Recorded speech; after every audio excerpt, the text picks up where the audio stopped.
Yalnız parça pelvan badenleri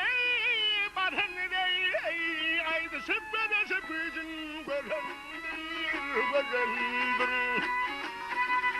Hep harmandadı barın yere vuruldu dey, yalsın netikatın etmey, göloguni.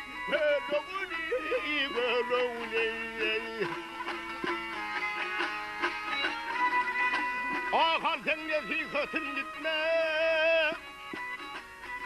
hep görüklün akey, yar edeydi.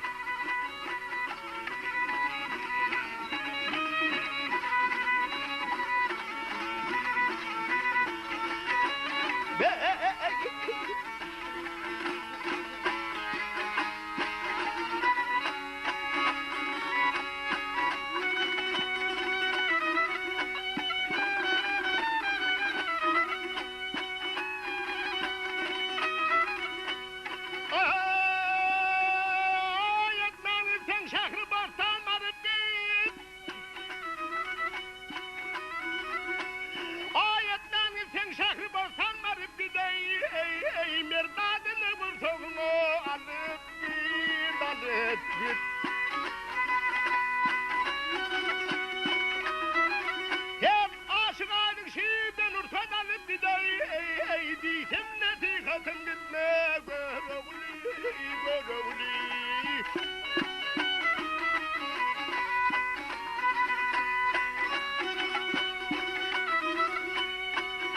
Hep ağı Yunus gitmedi iptal edere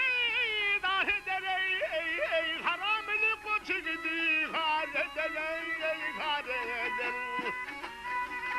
Hep batar yıkar inzahanını davet eder diyem netikatın gitme görevli.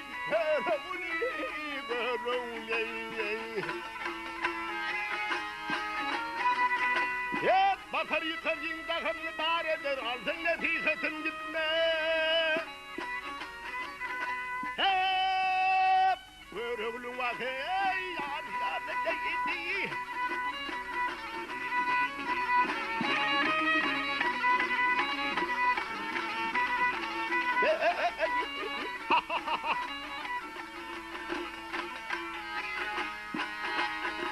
Hep alsın netikatın gitme görevli diyem netikatın gitme görevli.